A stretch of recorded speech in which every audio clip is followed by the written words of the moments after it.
Assalamualaikum warahmatullahi wabarakatuh. PKP belum berakhir. Dijangka akan berakhir 31 Disember 2020. Setelah penemuan vaksin, insya-Allah penyakit COVID ini beransur-ansur pergi dengan izin Allah Subhanahu Wa Taala. Isu yang ada seorang dua duk bertikai dalam sehari dua ni, iaitu sembahyang berjamaah dengan mengamalkan penjarakan fizikal. Boleh ke tak boleh? Hukum asal, tuan-tuan, hukum asal menyamakan saf adalah sunat. Menyamakan saf adalah sunat. Mana merenggangkan saf, kedudukan orang tu renggang, hukumnya makruh.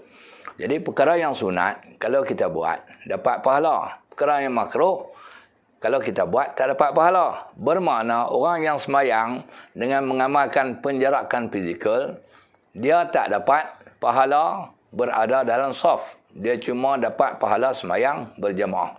Itu dalam keadaan yang biasa.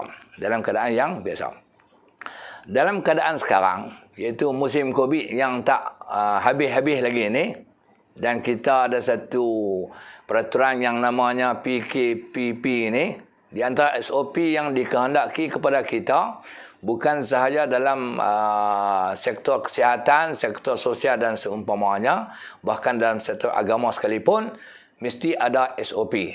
SOP itu sebab ada kaitan dengan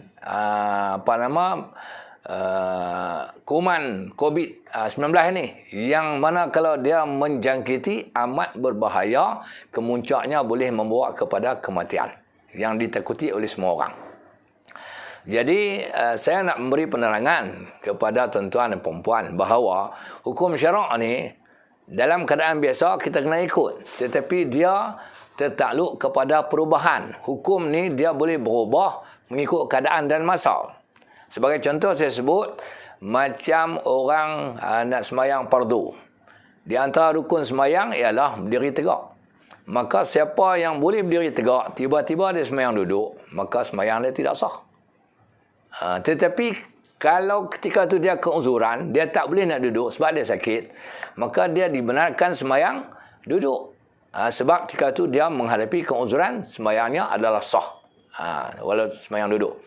Demikianlah dalam semayang penjarakan dalam musim PKP ini.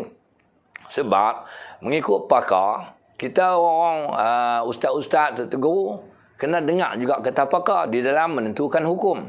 Pakar dalam kaitan penyakit ini adalah orang Kementerian Kesihatan, doktor-doktor.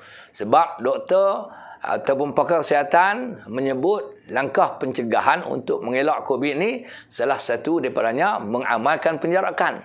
Penjarakan ni di mana sahajalah, termasuk di dalam semayang kita. Jadi ulama dunia, saya dah baca ada banyak statement dan dengar penjelasan-penjelasan daripada ulama dunia, termasuk ulama Malaysia, bahawa mengamalkan penjarakan dalam solat 1 meter ataupun kuranglah sekaki 1 meter, yang penting penjarakan. Mengamalkan penjarakan pada ketika ini, ketika kita ni sedang bergelut dengan COVID-19, mengamalkan penjarakan adalah harus. Bahkan ada ulama mengatakan wajib, dengan tujuan nak menghindar daripada jangkitan COVID-19 ini. Jadi janganlah ada orang kata ni benda ni makruh. Memang hukum asalnya adalah makruh. Tetapi makruh itu dalam keadaan musim COVID ini, kerana ditakuti jangkitan, ada ulama mengatakan bahawa semayang dengan penjarakan ni adalah wajib. Kalau tak wajib pun kita kata harus. Maka dengan sebab ketika ini kita dalam keuzuran, maka hukum makruh itu tidak ada pada ketika ini. Jadi maknanya kita semayang dalam saf yang jarang-jarang tetap mendapat pahala berada dalam saf. Sebab tu janganlah kita duk petikai kata apa ni tak ikut sunnah dan seumpamanya, norma barulah dan seumpamanya.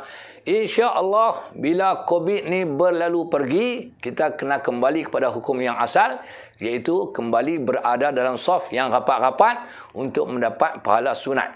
Untuk mendapat pahala berada dalam saf. Ketika itu kalau keadaan dah kembali pulih, kita duduk jarang-jarang juga, maka jadi makruh.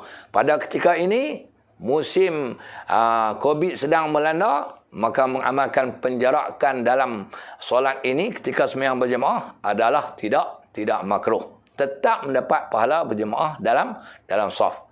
Demikianlah penjelasan yang saya dapat berikan. Mudah-mudahan ada manfaat. Wassalamualaikum warahmatullahi wabarakatuh.